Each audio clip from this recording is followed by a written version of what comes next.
Hello, everyone. Thank you for joining today. My name is Catherine, and I'm the Compliance Officer and Vice President for MARR. I would like to start off today's meeting with introducing the Operator of the Month. The Operator of the Month for the month of August is Recovery Road. Is Preston on here? Yeah, I made it by the skin of my teeth. Yeah, But but yeah, I'm working in doing yard work today, you said. yeah, yard work, boy. When you get started, you keep going and going. And usually when the sun goes down, that gives me a clue. But this time told myself, you better look at the clock, Preston. But I managed to get into my office with 3 minutes to spare. So I wiped the sweat from my brow and I'm in good shape, ready for a meeting. Well, Yeah, congratulations. You've yeah. been one of the original operators that have been with Mars since 2013, when we Yes, started indeed. reviewing homes. So, congratulations. You've really changed and grown over the years. Your dad was running it, now you're running it. And so take a couple minutes and share what's special about your program. Yeah. Recovery Road was founded in 2007 by myself. And what it was is it was founded in 2007 by three individuals that all had different talents, which made it a really great opportunity to do something with. And that also ties into one of the things I'm most proud of, and I feel most fortunate and blessed for, which is, it was founded by three members. One was a person that was in recovery from alcoholism that went through treatment, joined a sober living environment in Kansas City. And then after about a year, he decided to move back to Western Michigan, thinking, you know what, I want to start doing something positive. Let me look into recovery housing and realized that there was very little out there. And then if you had the criteria of something that was high class and really above board, there was even less of those out there. So he started it, and then he brought my father in, that was a police officer who saw the need firsthand, and then he brought me in as someone that was, a college graduate in business admin and accounting and had all kinds of corporate experience. And so with the three of us, we were able to get it going and keep it thriving to being now up to 13 locations and 130-ish beds of capacity, serving men and women. And now to this day, I still have a very diverse skill set that manages the houses. And I think that's kind of the secret ingredient that's allowed us to be successful and function at a high standard. Because I still use my college and corporate experience to do the administrative work and the bookkeeping work, and got a lot of experience doing the property management work. So I can do more of the supportive enabling functions. But then my dream team are two individuals that actually run all my houses. They have 10 plus years clean. They're both state certified in recovery coaching. And so they're very passionate. They're very knowledgeable from firsthand experience. And they have a lot of skills to be able to help mentor people in the house. So it's funny, whenever we have to problem solve something, we first decide, is this a recovery orientated decision we need to make, or is it a business orientated decision? And then that's when we decide who's the boss and who we're going to listen to. So that we have a very humble, tight knit group, that there's no bosses, even though I sign the paychecks, but there's no bosses. It's based on who is the best subject matter expert for whatever it is that we need to problem solve. Awesome.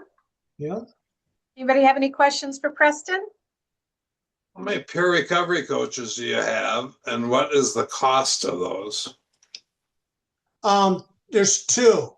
my VP of operations and my director of housing are both peer recovery coaches. But Okay. we do not but see we don't I did it's more of something that they have as a background that makes them better at their job. We don't we don't we don't provide that specific service. We just use it to run the houses and to help mentor our go-to people or our house managers. You refer them out to like Arbor, what is that? Arbor Point? There's Arbor Circle, Arbor Circle, and yes, Network well, 180 for recovery coaching. correct. And with a lot of the contracts, I predominantly am in Grand Rapids, the county area, but I also have one location of 17 beds in Muskegon. But with all the contracts I have with the CMHs, one of the common elements is that Is that you, Angie? while they're funding Can you them, help me get on? they they want to while they're being funded, the CMHs want Here. them to be under outpatient services. I'm So not many getting times it's the anything here. CMHs that tie them in to those services. But yeah, but Brooke and Joe, who run the houses, are also familiar with different agencies in the area if someone needs a referral.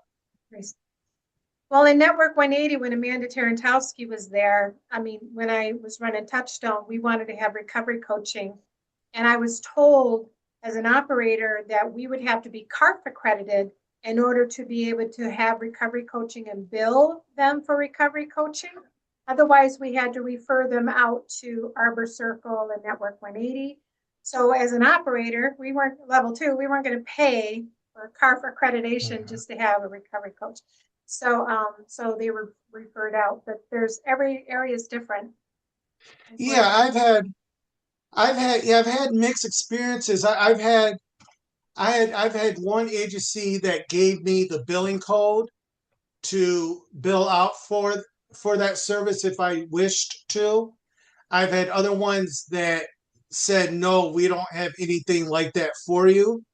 And then I've had other ones that go, well, yes, you technically could provide sober living under one code, and technically you could provide recover mentoring services, but we would view, even though it's two separate services, we would think that you're double dipping. And so we've just decided that we're not going to do it ourselves. It's just, yeah, it's too difficult. Who Well, pays? thank you. I have a question for you. So, do you charge the gentlemen or women for living in your homes? Yes, we have both adult men and adult women. And we let's see, the mix is that about 20-25% of our billable days are through government contracts, and that the remaining 75-80% are actually self-payers.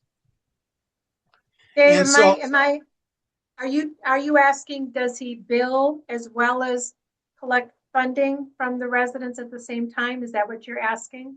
I'm just trying to, I think so. He kind of answered. I'm just trying to figure out how does he create, he has a number. I thought he said over 100 bids, and how are they paid for? Are they paid for through your billing the state for the bids for like 30 days, 60 days, 90 days, and then they pay if they continue to stay there, or do they come in and pay?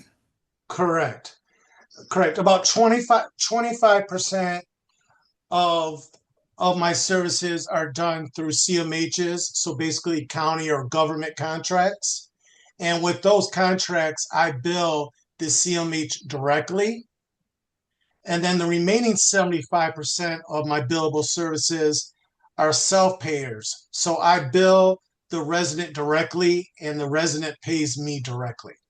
So what is for a room, you have single rooms, double rooms, or how do you have it? Yes, most of them are double rooms, and self-payers pay 640 a month, and that covers their housing. It covers, cable, internet, all the utilities are all lumped into that $640 lump sum. And that's for a shared room?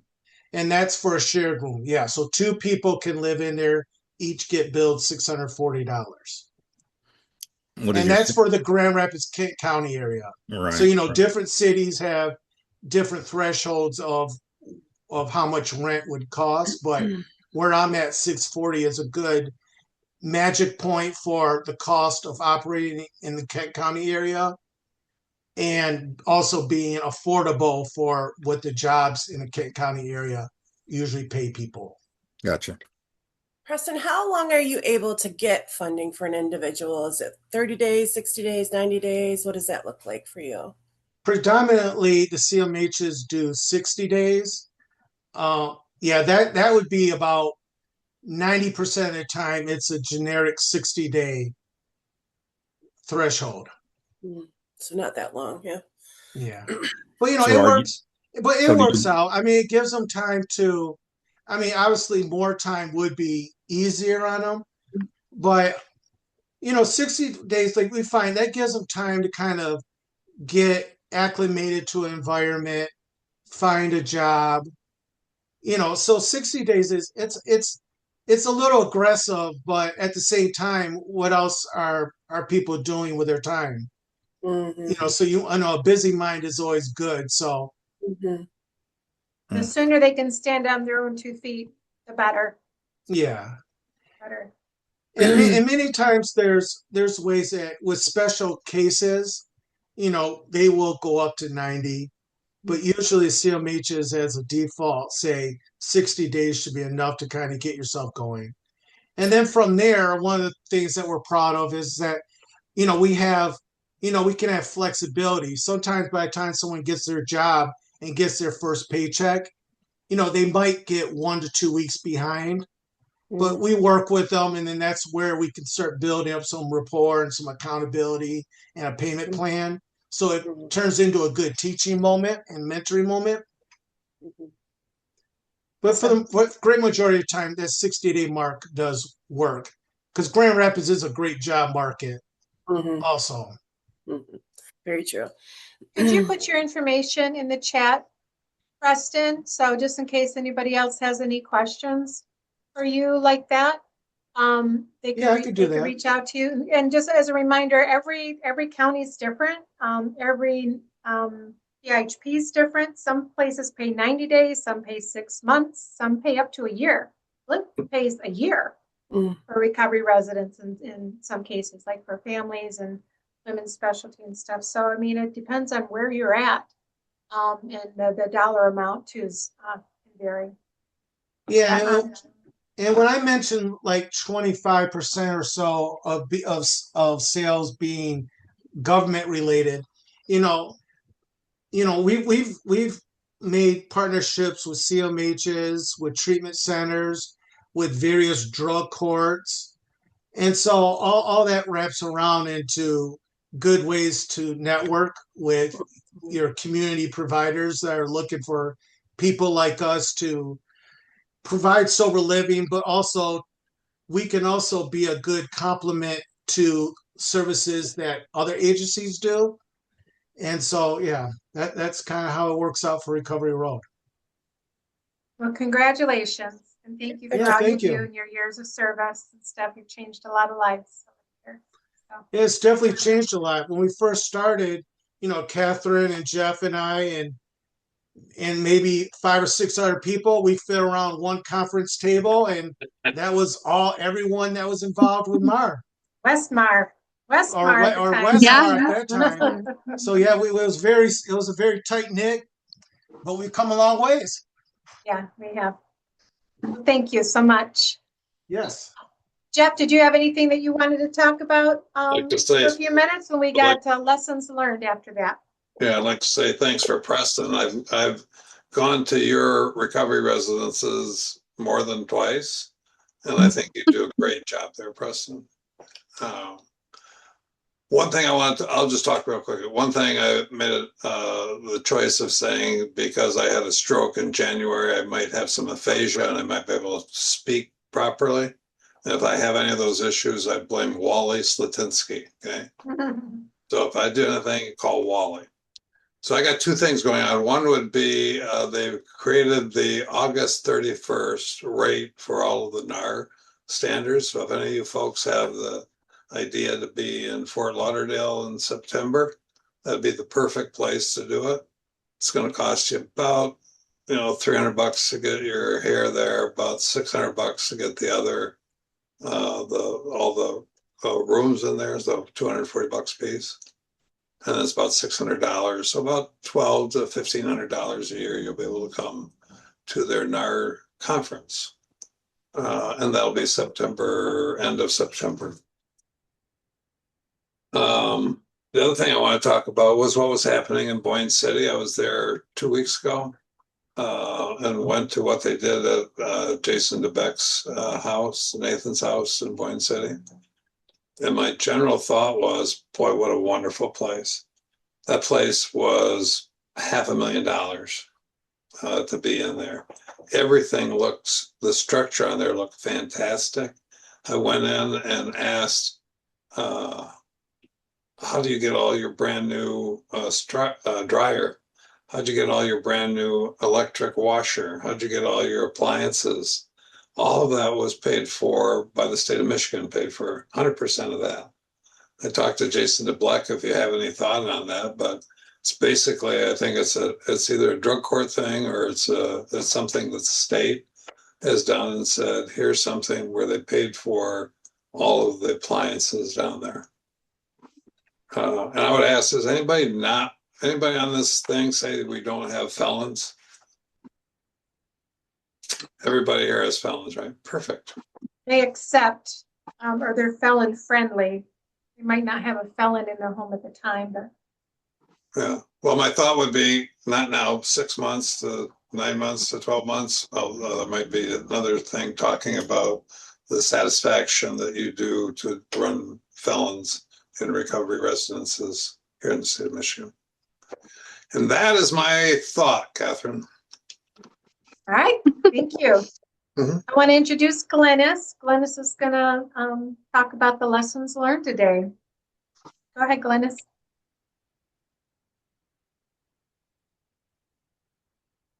Hello. Oh, you're there. She is. You're muted.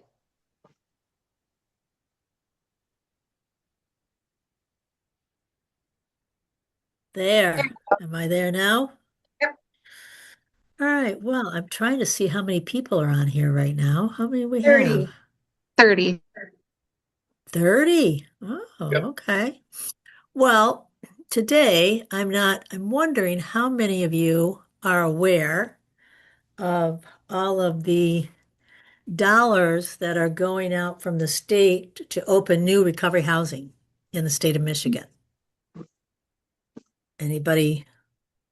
There's a lot of grants going out right now for recovery housing, and a lot more recovery housing units are being put up and being paid for by the state. And they're trying to increase recovery housing and RCOs and putting a lot of work into the recovery services right now in Michigan through 26 and 27, hopefully through 28. And one of the things that's come up a lot, and I'm one of them that brings it up, is how do you get a person who's just opening a recovery house? How do they get the information they need to be able to open one? Because we all know who've had recovery housing for quite some time, how hard it is to do that, and the things that we run across, and how we have challenges that we never expected, or funding problems, or even what Preston was just explaining. How do you do billing? How do you do billing with the county? How do you do billing with the state? How do you do all those questions come into play? But most of all, how do you run an operation? How do you run a recovery home? And I don't think we have enough people. I'm on a committee at the state. So it's a recovery arm of the governor's task force on the opioid dollars. And we have some people in recovery on that committee, but not a lot. And I would like to know, and I'd like to hear from all of you if possible, and I'm going to write it down because I think this is important and I want to make sure that we get this to the state, is if you were to give any advice to a brand new brand new operator who's never opened their doors to recovery housing before. Now you got to go back and think about what it was like for you and all the things that you've run across. What would one piece of advice be that you'd want to give them, that you would want them to have? Because when one recovery house screws up, or the owner's sleeping with staff, or the owner's, giving the people drug, all of that reflects on us. Whether we like it or not, when one recovery operator who's well known goes off the charts like that, it makes us all look bad. And I can name, in my 30-year career, I could probably name 10 right now that's happened and they've had to close up, but it's always a black eye for us. So if there was one thing that you would like to tell a new operator, what would that be? Preston, we'll start with you. Here we go. I would, when it's starting out very fresh, sometimes the simplest thing is the best, which is have the mindset to run a program similar to how you would raise a group of teenagers. You need to have a mix of freedom so that they can grow, learn, and develop. But you also need to have guardrails of consistency and of structure and of rules and accountability and follow-up. Start with that, and then you could start getting into all the detailed stuff. But that's the basic, very most basic foundation that I would start with. Okay. Consistency. Yeah. Definitely. All right. Most of the Who's time next? things That's go good. wrong I just like that based on because that. I can remember a time years ago, and this was when we had pagers. Now, I've been in recovery housing that long. We had pagers. We didn't have cell phones. And my kids would get a page. I'd had my pager would be at the office, and I'd run to the store or something. And remember, my kids were really young. They were like 12 and 13, maybe less than that. And I come back from the store, and they're like, "Man, they're worse than we are, Mom. They've called you 10 times since you've been gone."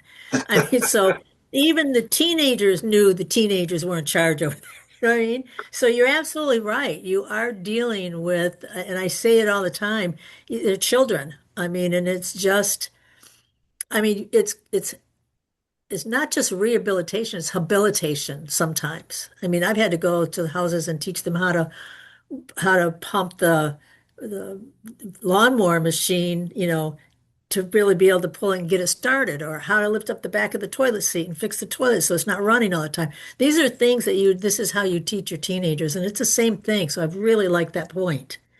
Okay, who else? Come on.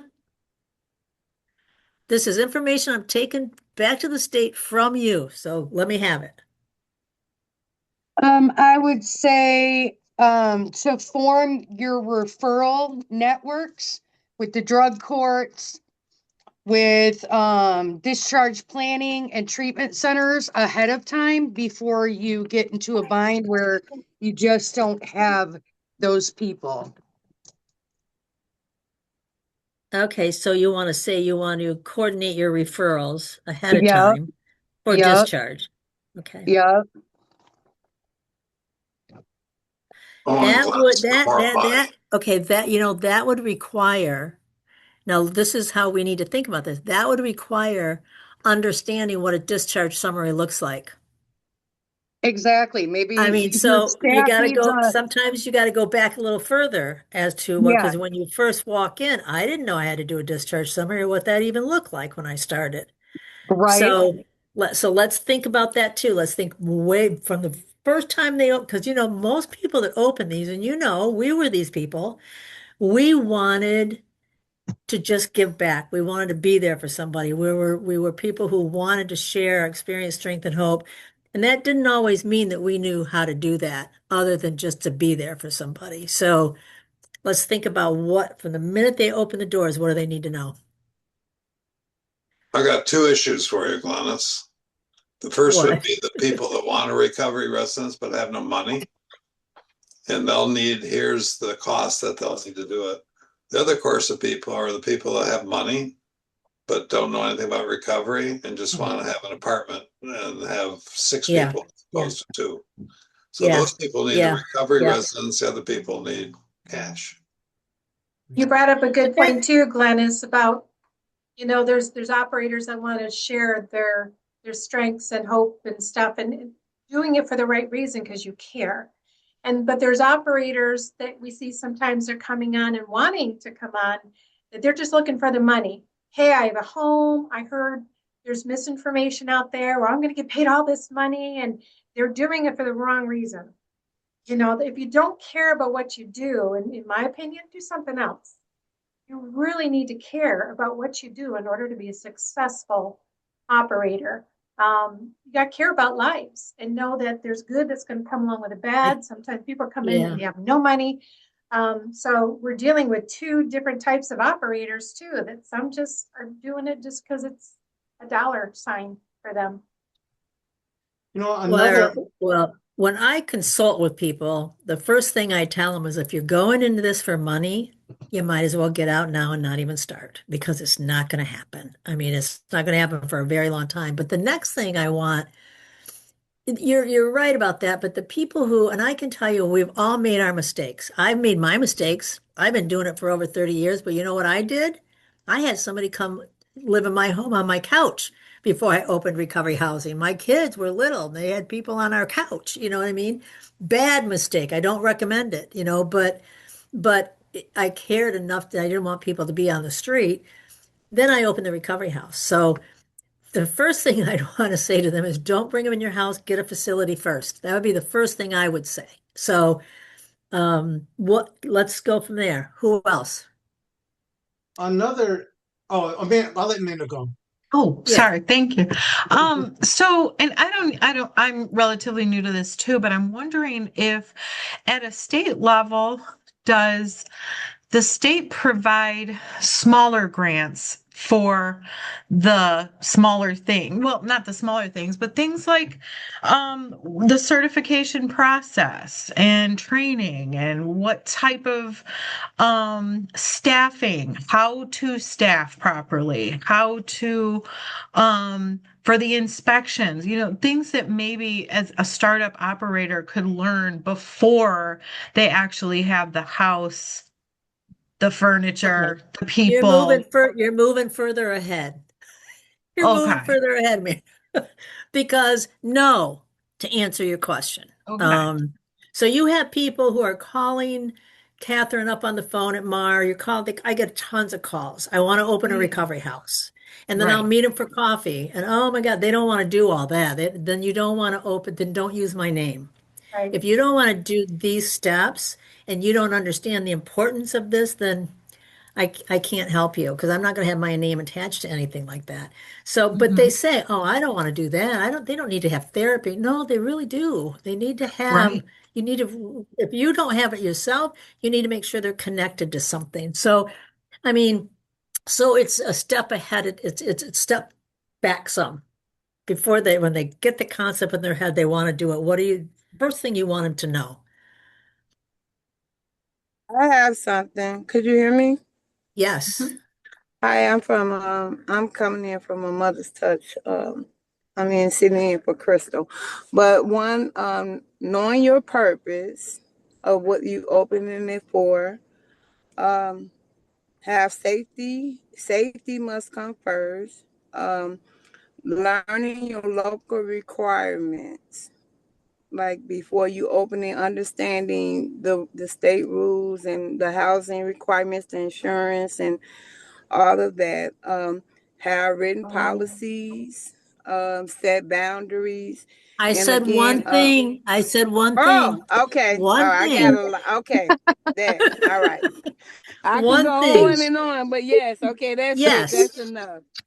And then I liked it what that guy said, Kristen. That was really good. But yes. Okay. Samantha All right. or So David? pick the first thing out of all those things. Knowing what you opening your recovery house for. Know your purpose. I like that. What's the Okay. reason? Okay. Know your purpose. Yes. All right. Okay. Next. I would say, David? am I on? Am I on? Yep. Yeah. Okay. To go along with that, I guess one thing that came to my mind first off and what helped me probably the most was finding a mentor, somebody that already is Okay, doing this good. and connect with them. So that if you have questions and sometimes they, send you the blueprint of what they utilize and you see what works for you and where you're at, because they were in a different area than I was in. And Right. so they were, a different part of the state than I was in, but they still had a blueprint, and I looked at the blueprint to see how, what I could take from that to utilize where I'm at, and then, they were there for phone Mm-hmm. calls, when you had Yep. questions and different things like that. So I think it's very important for anybody. If you're going to do this, you better have a mentor because, there's going to be a lot of things that come up that you're not even thought about could possibly come up because this is a new environment. Yep. So get a mentor, but secondly, listen. Because if they Right. don't listen to the mentor, you know then that you probably shouldn't be mentoring them anymore because that's really important. And we can tell, and we don't want to give guidance to somebody who we know right off the rip that they're not going to listen to anything anybody else says. They're going to move forward with the way they want, and that's not safe. That's not safety. So I think that get a mentor is the best thing we could say to them right off the bat. I'd like Samantha. to, I'd like to add something real quick. I like the idea of like having a mentor, but since we got a lot of experienced operators on here, it's really important if somebody reaches out to you to be a mentor, it is the guidance, it is the phone calls, and maybe let them see what you do. Come visit your program, you can come visit theirs. But taking everything that you've developed, your policies and procedures and everything, just handing it to them and thinking you're helping them, you're not. Please do not do that. That's not mentorship. You kind of like you're enabling the situation, and the person has to learn how to do things through your mentorship, but they're not going to learn with you handing them everything. That's not mentorship. Samantha. Where'd she go? She was up there. I got you. I'm right here. Oh, okay. It was just Hi. me. I know Kayla would have done it for me if I didn't do it right. But so when I came in to the house, like so the organization that does the recovery housing is Sacred Heart. So they're well established and all that. And I'm probably like the fourth operator in the last couple of years. But the number one thing I noticed that was really beneficial for me coming into the house was the people that we leased with, like how well they worked with our organization and like how attentive they were to upkeeping the home as well. Like what is our part and what is your part in making sure that the house is maintained and properly functioning for the recovery home to, for everybody to feel like they're at home and not like stuck in the ghetto with no, you know, yeah, things that need to be done. So Yeah. I think Yep. really knowing who you're leasing with, if it's not the house you're, Mhm. running, or what are you prepared to do if it is a house you are, because we're trying to get it cheap, we're trying to open it up Right. the Yeah. house and then get it to code. And well, Yeah. if we go cheap, then we're gonna be sticking it all the way out, right? So I would Yeah. think definitely like looking at the bigger picture of the house's maintenance as well. That would be something I would Yes. first look at. So Yep. I really like the So connect. it's building your relationships with the homeowner. Yeah. Yeah. And clarification of roles. I like that. Hey, Glennis, how about the NAR standards? Even if you haven't seen them, if you know where they are, so you can talk them in the future. I'm kidding about that. The NAR standards, Okay. everybody's, and the second Wednesday of every month at 3 o'clock for the MARR standards here. So we'll get some standards from you here. If you haven't I looked think at that, I look think at the that's a NAR good thing standards. to have them look at. Mhm. Yep. All right, James, how about you? Right. James? I'm here. I've been with Reach for Hi. approximately 14 months. And so I don't run the recovery houses. I'm the community engagement director, but I've seen some things. So I think everybody has hit on. I'm sure you have. My first thought was best practices, and you guys just do a great job with that. But this self-respect thing, restoring human dignity, for Reach, that's what we're seeing. If I wouldn't live in it, I'm not gonna put somebody else in it. Right. So just the Thank you. That's right. self-respect, the Yep. human dignity. Okay, I like that a lot. Yep. I'm writing it down. It's not good enough for them if it's not good enough for you. Correct. I noticed that Nate Lambert put in the chat research, research, research. But if I start with that, one of the things that also came to my mind is at at the beginning stage before you even get your first house, you had to do the research as far as try as to the best of your ability, because of course you're starting out, you don't have all the answers, but to the best of your ability, you have to come up with some kind of business plan or game plan where you identify what is it that I think I need and what is my solution to getting all those things that I need so that you can actually run a organization of sober living. Mm-hmm. Yeah. So come up with a game plan or business plan. I always say business plan, but sometimes that's overwhelming for someone to hear. It definitely doesn't have to be a corporate plan, just game plan. What do I need? How am I going to execute getting that? Those Yep. needs met. All right. Who's next that we haven't heard from? Let me do my little kit. Let me go through all these people so I got calling people out. Okay, Maria. Hi, Maria. Hi, how are you? I'm good. What you got? Well, this is actually my first meeting that I'm joining, so thank you all for welcoming me. Mhm. I am with Beginning Step in Westland, Michigan. I would say for our recovery houses, I really absolutely agree with I believe it was James, where if I wouldn't live in it, I wouldn't Yeah. provide it for our Yeah. clients. So I think one of the things is helping the clients know that even though it's temporary, this is your home for the time Mm-hmm. being. And so we do want to make sure that it is very home-like and welcoming, not just a four-wall place. So, Yeah. we important to kind of set it up very home and welcoming, I guess would be my advice. Okay, I like it. Warm and welcoming. Well, talk to the person that's worked a recovery residence for a year or more and ask them what their balance sheet is, all their profit and loss costs.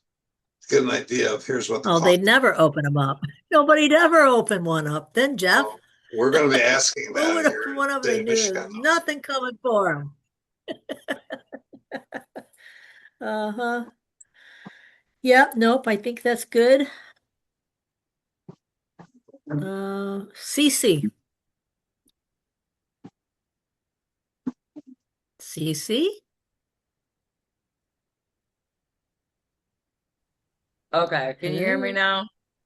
now? Yes, I can. Yeah, I didn't say anything because I'm still pretty new. I guess one thing I noticed though is easier to start off with more rules and you can kind of like come off of those than to add more rules in.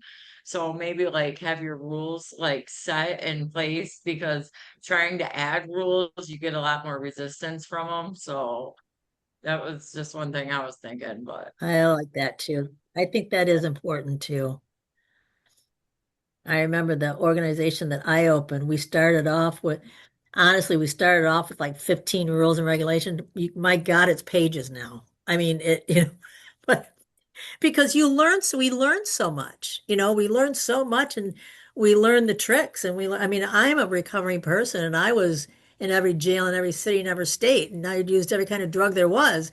And I pulled a lot of bullshit, but man, these people are much better than I was. And They're I'm clever. thinking it's getting worse out there. They are very clever. So your rules They are. naturally, but I think you do have to have a good set of rules when you start. And that's what a mentor can help you with as well.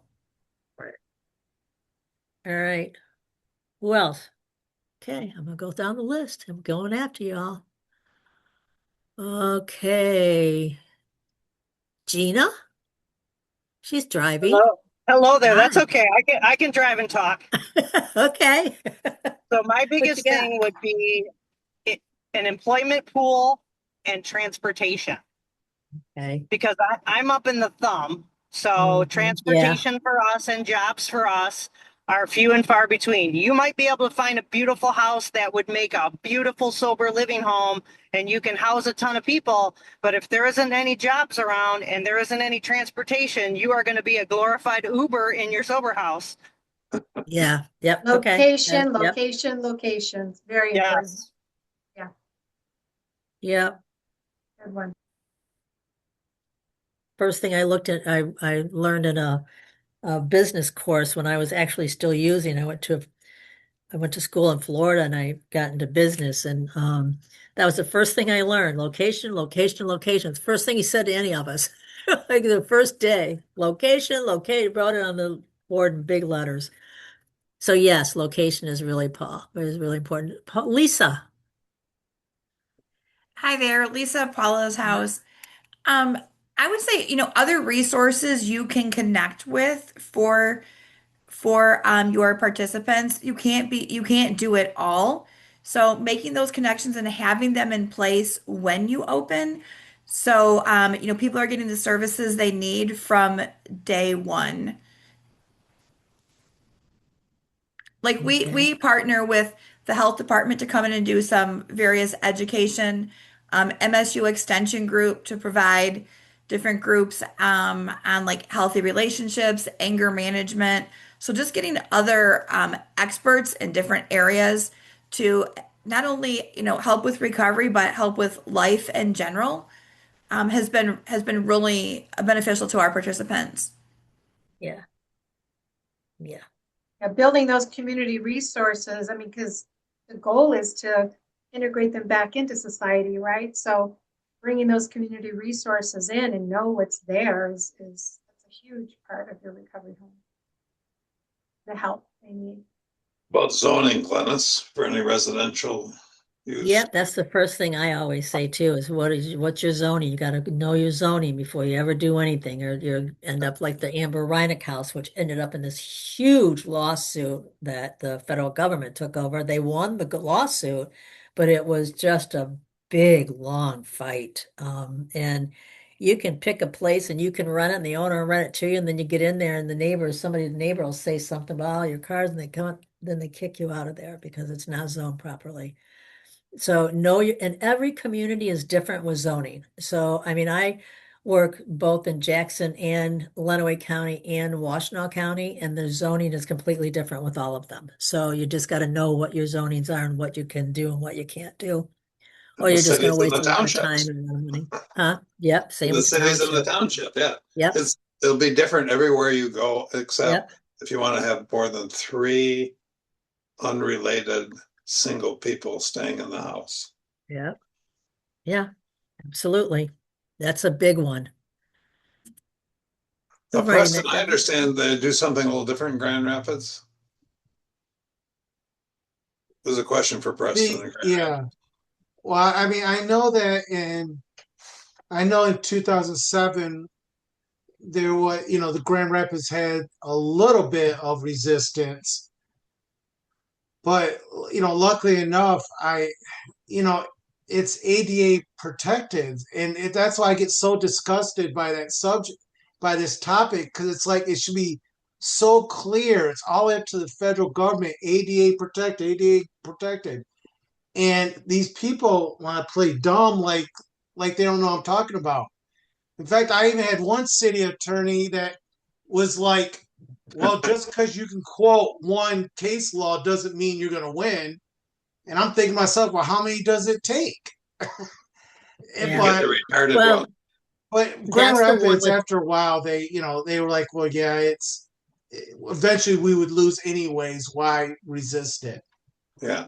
well, Amber Reineck's house did not lose. Yeah, Um, yeah. so I mean, that case can be used now, and any time anybody wants to fight a zoning thing, just give them that one, and they're really gonna, because the, what is it, what do they call them? You just said this, zoning ADA manager, or no, the The zoning attorney, manager? zoning administrator. Yeah, they even got him for money. They did just because he did not protect them. Perfect. So yeah, Perfect. I mean, it was a very good case, and there was a company in Washington, D.C., a law firm in Washington, D.C., that saw something written about it in the news, which is Brighton and Howell News, so go figure. Um, and they did it pro bono, and came down and ended up not pro bono, but they just got a little bit of money, so they just did it because they wanted to prove a point. So Was that Steve there's a couple. Putin's law firm in I'm not Washington? sure. I'm Okay. not sure. But there's I don't think so though. I don't recall that name, Jeff. But there are some cases that have won. So I mean, none of us like a lawsuit, but sometimes, I mean, I really commend Amber Reinekhouse on following through with that because it made a difference. And it made a difference in that community. They no longer say no, by the way. And that's Howell. So that's saying something. Okay, let's see. Adam Fox. Hello, Adam. Come on down. Okay. We'll go on and Adam can come on in a minute. How about Amber? Oh, sorry about that. Oh, It was taking there's me just a Adam. second. There's I'm Adam. driving. Yes. Ah, So okay. yeah, sorry. Um, One piece of advice. Um, the thing that I struggle with the most is becoming personally involved in all of the recoveries. There has to be Okay. a separation there between, so you don't take their recovery, you don't take responsibility for how well or poorly they do. So you take a strong boundary course. Yes, absolutely, absolutely. Yep. You And can't know care the more about difference. their sobriety than they do. Yep, You know? exactly, exactly. I tell myself that all the time. Yeah. That's a tough one. It is, particularly with new people who are starting these up because their heart's always in the right place. Yeah, And absolutely. we have to really, I mean, I try to understand that when it comes to new, I mean, I try to understand it, because I've been there, I was young when I started that. I mean, I learned a lot. So, but I think that's a good one. All of these have been so great, you guys. Thank you.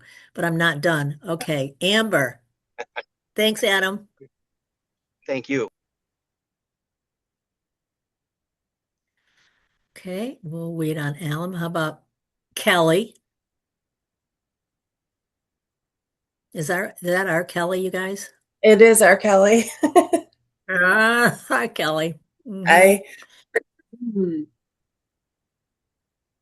I didn't know if that was you or not, and you don't it have is. to answer. Okay. Okay. Um, and how about Kristen? Kristen Kirch? Hirsch. Okay, how about Sean McGraw?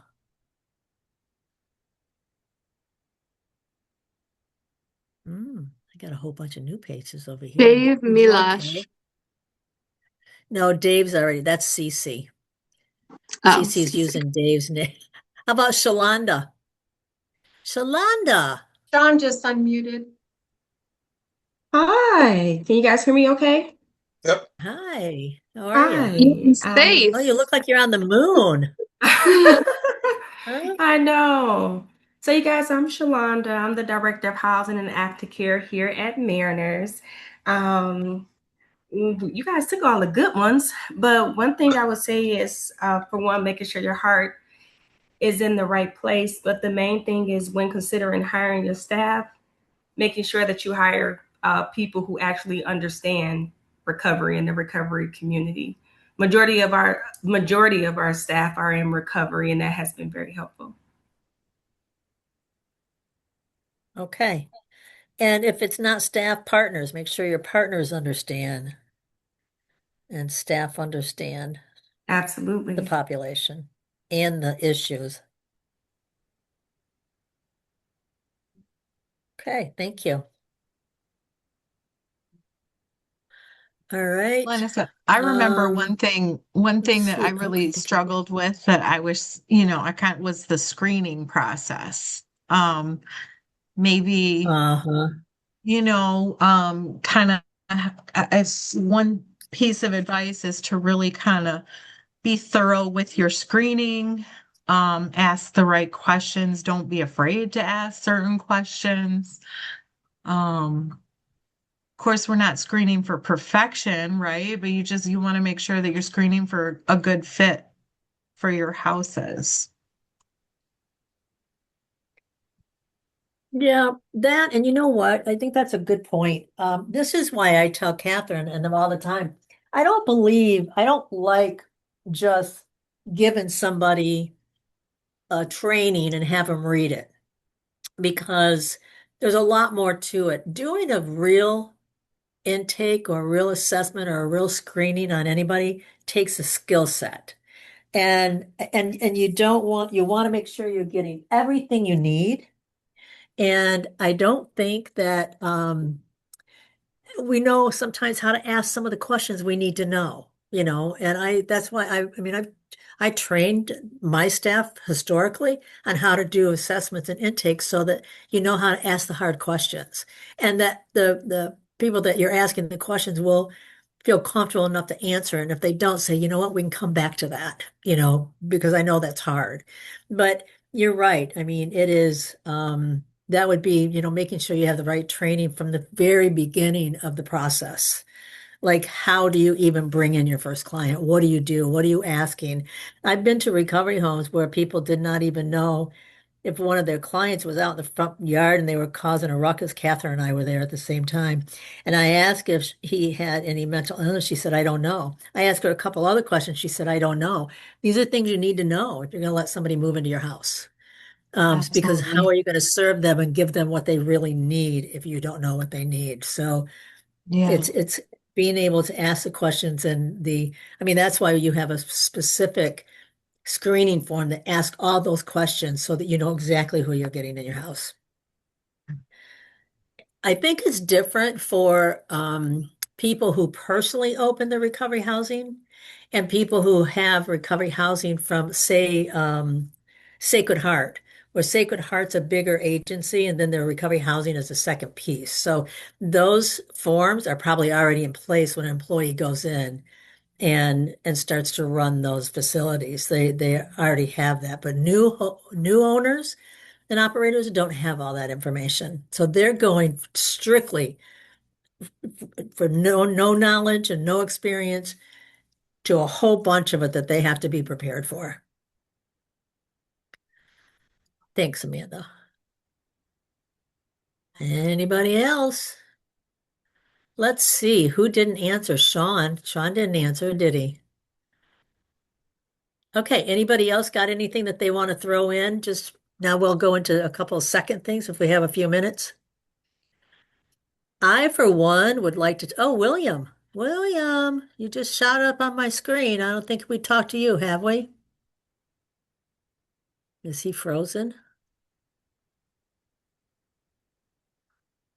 One of the things I really don't like to hear when I go to recovery residents is I will suggest something like, oh, that's never happened here.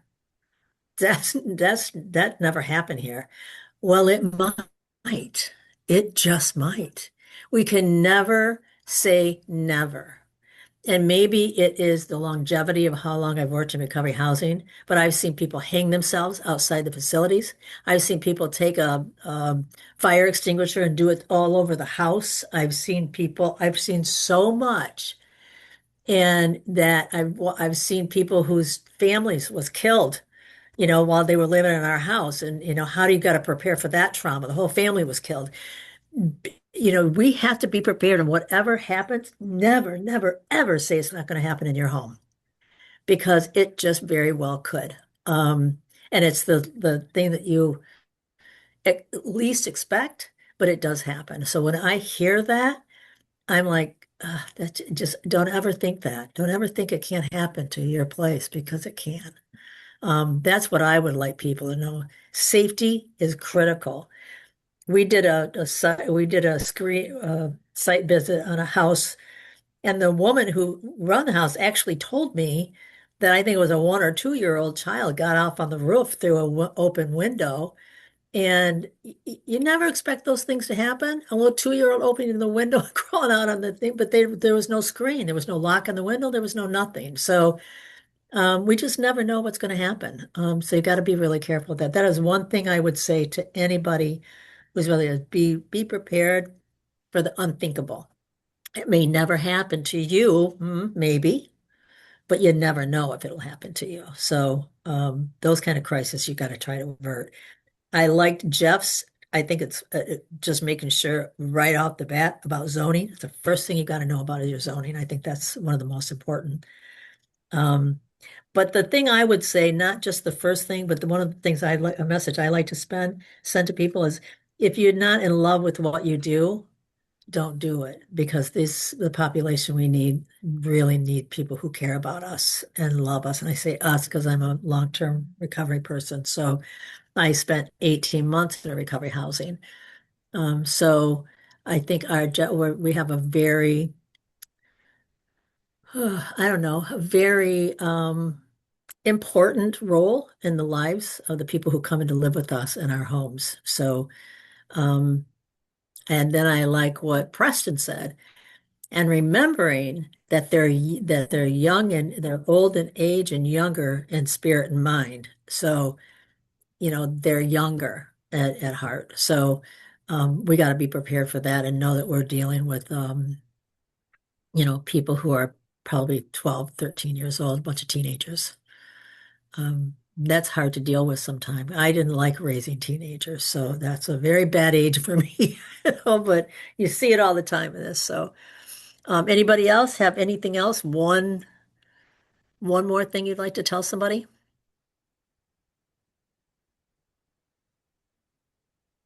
Going I to have the one state. last question, which would be, with any of the people here that have spent like over a year on recovery I'm looking at your residences, list. it Yeah. would be good. It would be good if those people would talk to the individuals that haven't done that. So I'm thinking, is there any, it has to be in the next 2-3 months, any time where we could have an administration talk where it's like, Yeah. talk to you for half a day about how to start the NAR standards and all those issues that might come up?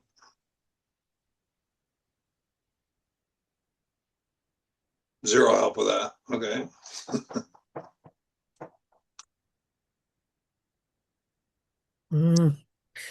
You were going in and out for me, Jeff, so I'm not really sure. Um, well, my screen keeps freezing, so maybe that's it. Can you hear me? I can hear you, but We I only can't see you. Hello? well, we only have 1 minute left. Do we want to wrap up? Okay. All right. I'm going to make this list out, and I'm going to type it all up and send it out, you guys. I'll send it to Kayla, and Kayla can send it to you. And then if you've got some more responses, please just send it to my email address. But I'd like to hear from you, because I'd really like to make sure that the training that these people get that are going to do recovery housing, they have the best training they can possibly have. So anything else other than the first thing you would say, please send it to me. And thank you for participating in this. Great discussion. Thank you, today. everybody. See you later, guys. Bye. Everybody, thank you.